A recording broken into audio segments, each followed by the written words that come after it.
I guess here 15 minus 10 is 5 times, here 10 minus 6 is 4. Here 5 times 4 is 20 is the wrong answer. Here as per this order of operation, this 20 is the wrong answer.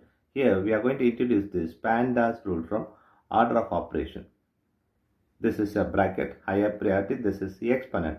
M stands for multiplication, D stands for division, A stands for addition, S stands for subtraction. Here multiplication divisions are equal priority. Also this addition subtractions are equal priority. For this equal priority, we are going to introduce another rule called left to right in the problem. Now we are going to solve this problem in the correct way by using this order of operations PEMDAS. Here, as per this order of operations PEMDAS, this bracket is higher priority. So we have to do this bracket before this operation here.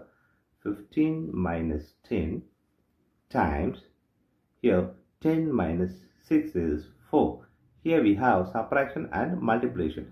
Here multiplication is higher priority than this subtraction. So we have to do this multiplication before this subtraction. Here 15 minus 10 times 4 is 40.